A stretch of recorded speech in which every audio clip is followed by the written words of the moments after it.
자, 오늘은 또 이제 중요한 또 내용들이 있습니다. 어, 코인 시장이 곧 3차 세계대전의 지표가 된다. 글로벌 골드 정고점을 돌파를 하고 있습니다. 그리고 지금 코인 시장에서도 바이낸스에 대해서 이제 반대 운동들이 좀 이제 많이 커지고 있어요. 이게 정말 얼마 전에 있었던 빔은 심각한 수준이었거든요. 그러니까 이제 알트코인 선물 포지션을 한두 개만 잡았어도 롱 포지션 잡았어도 나머지 포지션들이 다 청산되는 그런 사건이었어요. 근데 이제 그 현물 가격이 0.00달러 막 이런 식으로 찍히다 보니까 선물의 시장 가격을 그게 추정을 해서 담보금이 10억이 있던 100억이 있던 그게 다 빨렸습니다. 물론 반대로 공매도를 했으면 어느 정도 벌었겠지만 얼마 전까지만 해도 금리 인하도 얼마 안 남았고 세계 평화 오고 이런 분위기였어가지고 공매도를 시장에서 감히 잡는 게 쉽지가 않았을 겁니다. 왜냐하면 비트코인이 불트랩이라고 할 정도의 정고점을 돌파를 했기 때문에. 근데 이전에 불트랩과는 조금 다른 느낌이 있어요. 이전에 정고점을 돌파를 하는 불트랩은 비트코인이 이전 상단 고점까지는 돌파를 못했거든요. 요렇게. 근데 이번에는 돌파를 했단 말이죠. 이건 엄청난 매수 포지션들이 물려 있다라는 거거든요. 왜냐하면 정고점을 돌파를 했으니까 이게 전형적인 아주 예쁜 불트랩인 느낌. 그러니까 이제 작년에 7월 달에 나왔던 비트코인 컨퍼런스 불트랩은 정고점은 돌파는 못했어요. 돌파할 듯 말 듯 하다가 이제 고꾸라지고 트럼프 대통령 당선된 이후에 상승을 했는데 이번에는 불트랩이 정고점을 돌파를 했어요. 엄청나게 많은 신규 매수자들이 여기서 매수를 했을 겁니다. 현물은 물론이면 선물은 이미 청산이 됐고. 자, 그러면 여기서 생각해 볼 수 있는 건 12만 달러의 비트코인을 매수를 했다라는 건 한 최소한 20만 달러, 50만 달러, 100만 달러 이거 요즘 얘기들이 너무 많이 나왔잖아요. 이거 기대하고 매수들을 했단 말이죠. 분명히 현물을 매수했으면 지금도 바이 버튼을 누르고 있을 겁니다. 어, 얼마 전에 나왔던 역대급 밑꼬리가 이게 기회다라고 생각을 하면서 그때부터 큰 혼란에 빠지게 될 겁니다. 앞으로 다가오는 정세를 생각을 안 하고 온전히 차트만 보고서 분석을 하는 건 지금 정말 이제 거꾸로 가는 거예요. 거꾸로. 자, 그러면 지금부터가 이제 좀 중요한데 앞으로 비트코인 가격에 따라서 3차 세계대전이 시작이 되는지 안 되는지를 예상할 수 있는 거고 저는 시작된다고 봅니다. 자, 일단 다음 타겟은 8만 달러입니다. 8만 달러. 자, 오늘 그래서 질문을 좀 해주셨는데 저는 댓글을 다 봅니다. 근데 이제 어 제가 워낙 일기장처럼 커뮤니티를 또 이제 컨텐츠를 좀 찍다 보니까 답변을 좀 못 드린 게 있는 것 같아서 오늘부터는 좀 답변을 좀 해보려고 해요.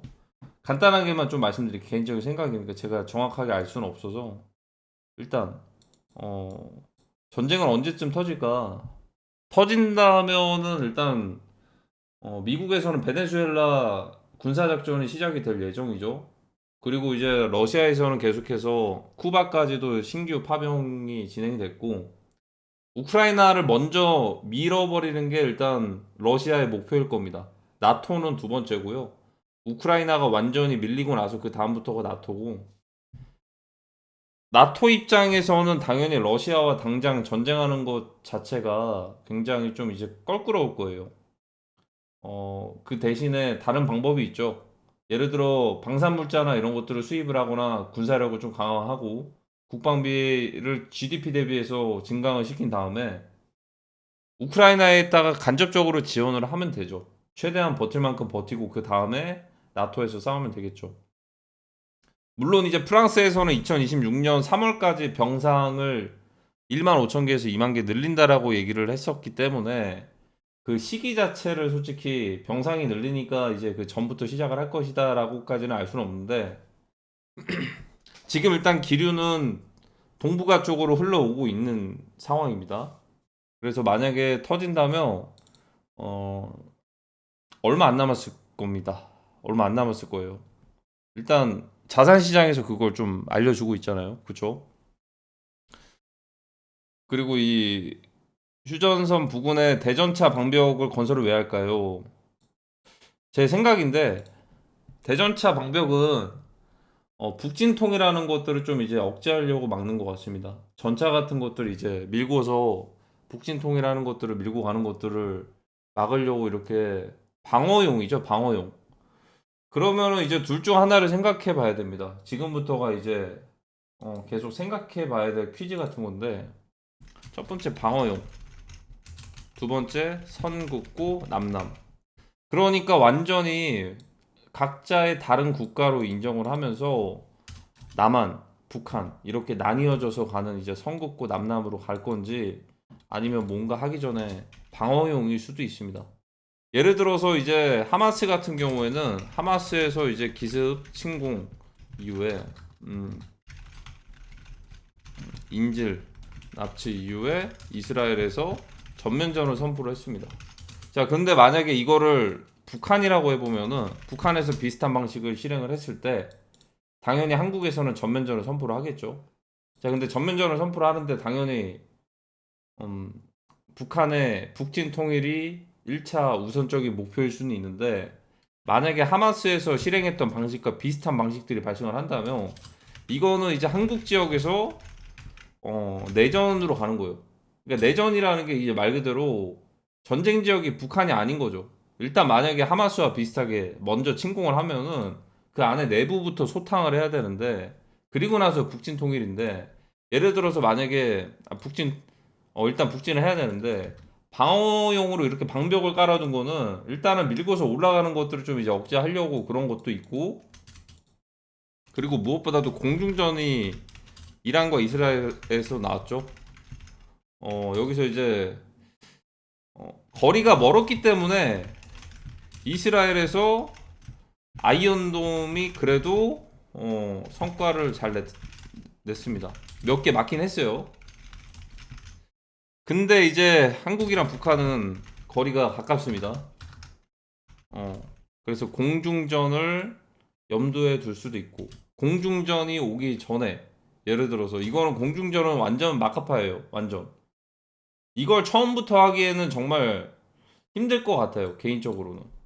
음, 개인적으로 힘들 것 같고, 이거를 이제 하이브리드 물리전으로 한다면 하마스에서 실행했던 방식과 비슷하게 갈 수도 있어요. 예를 들어 이제 지하 터널 갱도가 숨겨졌던 것들이 실제로 있었던 거죠. 그리고 중요한 거는 지금 하마스의 이 갱도 터널 이런 것들이 전 세계에 지금 공개되기 직전입니다. 왜냐, 트럼프 대통령이 무장단체 강제로 해체하겠다, 동의하지 않으면. 이 무장단체 해체는 팔레스타인을 국가로 인정하지 않고 하마스 무장단체 해체하고 무기 반납하고, 그리고 땅굴이나 이런 것들 직접 감시하에 파괴하는 것들이 조건입니다. 근데 만약에 동의하지 않으면 강제로 해체하겠다라고 얘기를 했으니까 북한 입장에서는 쫄릴 수도 있죠. 왜냐하면 이 땅굴이나 이런 것들 수출을 북한에서 했으니까 전술이 노출될 수도 있는 거 아닐까, 이런 생각이 듭니다. 그러면 그게 노출되기 전에 발빠르게 움직일 수도 있어요. 자, 그럼 이런 식으로 됐을 때 어, 여기서 신무기를 공개를 할지 모르겠습니다. 신무기. 러시아에서 신무기를 공개를 한다고 하는데, 이게 만약에 EMP가 공개가 된다면, EMP라고 하는 거는 러시아 측에서도 공개를 할 만도 합니다. 왜냐? 드론 공격을 최근에 러시아가 많이 받았던 소식도 보셨을 거예요. 정유소나 이런 것들 드론 막 100대, 200대. 자, 이런 것들을 완전하게 마비시킬 수 있는 신기술이 만약에 EMP라고 한다면 이거는 북한도 가지고 있어요. 북한은 이미 2021년에 EMP를 가지고 있다라고 얘기를 했죠. 이런 것들을 동시다발적으로 실행을 한다. 자, 만약에 북한에서 EMP를 쏜다. 그러면 일단 통신망이나 이런 것들 다 마비됩니다. 전력도 끊어질 수도 있어요. 전자기기 마비. 군부대 시설의 그런 것들은 그래도 전용 그게 전용이 있기 때문에 그나마 좀 안전합니다. 자, 그러면 이렇게 마비가 된 상황에서 만약에 지하 터널 갱도 여기까지 2차전으로 하마스와 비슷하게 실행을 한다라고 했을 때, 그리고 그 사이에 사이버 해킹이나 공매도까지 코인이나 이런 것들 해버리면 정말 물리적 하이브리드 물리전에서 최악이 되겠죠. 핵도 안 쏘고 단순히 장거리 미사일 막 이렇게 쏘는 것도 아닌데도 굉장히 혼란스럽게 될 겁니다. 인프라는 유지가 될 수도 있죠. 이런 식으로 일단 다가온다면 이거를 염두를 해둬야 된다. 그래서 이제 주목해야 될 거는 러시아 신무기가 뭘까? 신기술. 신무기, 신기술. 이거 공개한다고 했잖아요. 이게 뭘지를 봐야 될 것 같아요. 제가 예상하는 거는 솔직히 뭐 새로운 미사일이나 이런 것들은 북한에서 그런 것들을 하자 열병식에서 했죠. EMP 관련된 거일 수도 있을 것 같아요. 그러니까 드론 같은 것들을 무력화 시켜버린 거예요. 드론이 결국에는 이거 신호를 받아가지고 움직이는 거기 때문에 이거를 무력화 시킬 수 있는 그런 거라면 약간의 이제 핵이 있으면 해구산 같은 그런 느낌이죠. 해구산. 이런 비슷한 느낌으로 이제 미사일이 있으면 뭐 아이언돔 이런 것처럼 드론이 있으면 EMP로 드론을 무력화시키고 이런 것들일 수도 있다. 이거 좀 주목을 해볼 만합니다. 근데 이제 이 EMP는 이미 북한에서 개발을 했다라고 주장한 바 있죠. 2021년에. 그래서 제 개인적인 생각으로는 방어용일 수도 있어요. 방어용은 뭔가 공격하고 나서 방어를 하는 거죠. 북진 통일하는 걸 억제하려고. 거기다가 이제 방벽 딱 설치를 하고.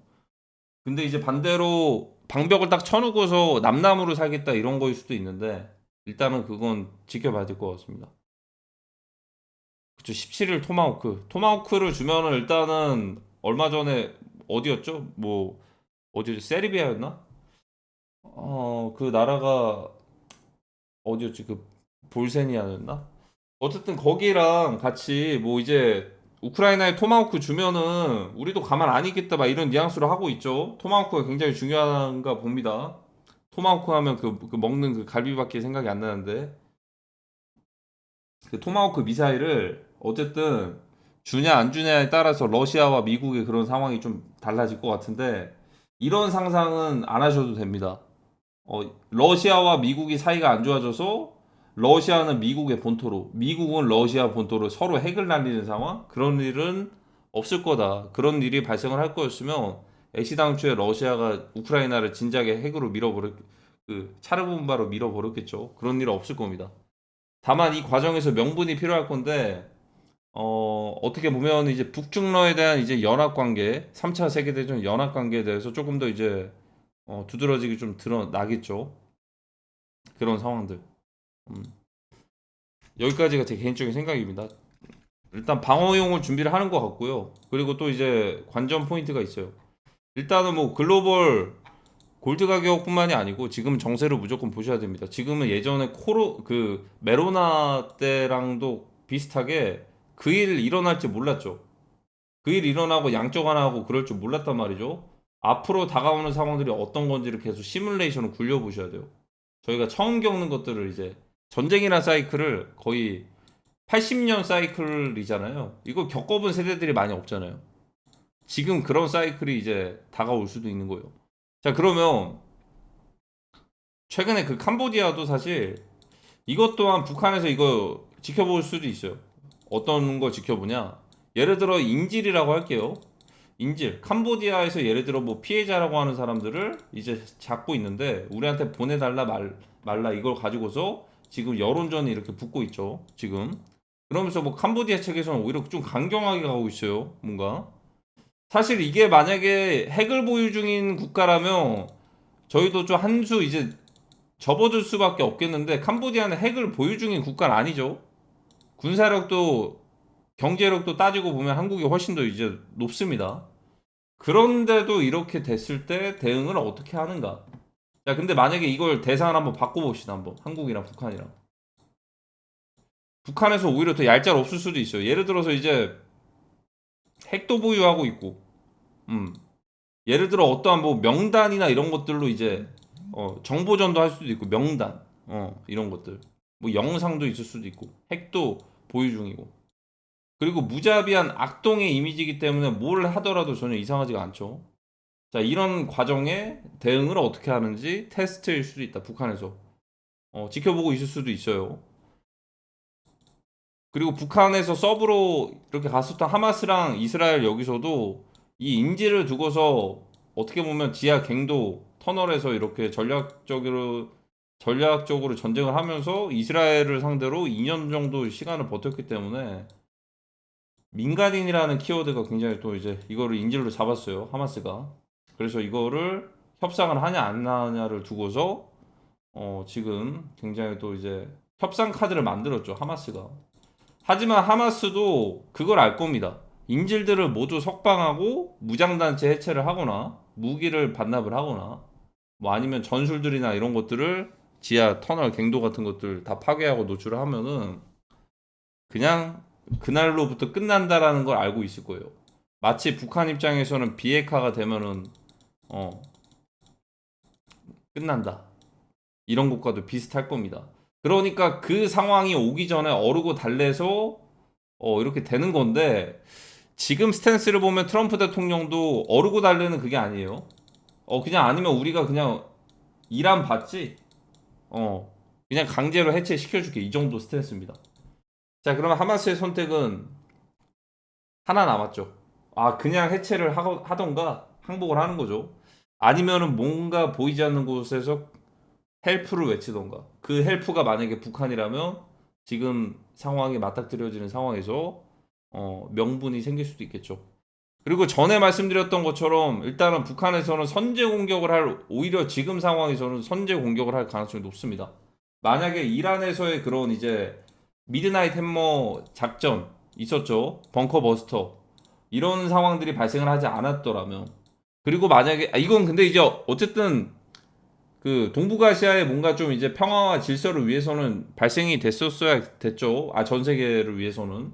세력들 간의 관점에서도 마찬가지겠지만. 그리고 이제 최근에 리퍼 부대 같이 요인 암살이라든지 감시, 정찰 이거 그 미국에서는 범위가 너무 넓어가지고 안 되는데 한국에다가 배치를 하면 중국이랑 러시아랑 여기 이쪽을 다 감시를 할 수가 있잖아 이게 무인 그 드론이. 자, 근데 여기서도 요인 암살에도 사용이 될 수 있는 리퍼 부대. 자, 이런 것들이 결국에는 한 명을 타겟으로 잡아서 뭔가 좀 위협을 느낄 수 있는 그런 상황이라고 한다면 먼저 그 상황이 오기 전에 먼저 선제로다가 공격 때려버릴 수도 있는 거예요. 왜냐하면은 이란처럼 뭐 아니면은 뭐 이제 뭐 베네수엘라도 뭐 이제 앞으로 다가오겠지만 그런 상황들처럼 먼저 공격하기 전에 당하니까 좀 악수를 두는 거죠. 악수를 둘 수가 있냐 없냐를 따졌을 때 아니 북한이 체제를 유지하기 위해서 전쟁을 어떻게 라는 그런 논리는 지금 통하지 않죠. 그래서 지금까지 80년 동안 그게 유지가 되어 왔던 거고 지금은 어쨌든 뭐 아니면 도로 쇼부가 나는 상황이에요 지금은. 그러니까 말 그대로 데스 게임입니다 지금. 그러니까 죽거나 살거나 둘 중 하나로 결정되는 그런 상황입니다. 이건 북한도 마찬가지고 중국도 그렇고 미국도 그렇고 전 세계가 모두 다 완전히 그냥 이분법적으로 뭐 아니면 도가 되는 상황이에요. 그래서 거기에 대해서 선택을 할 겁니다. 음, 선택을 할 거예요.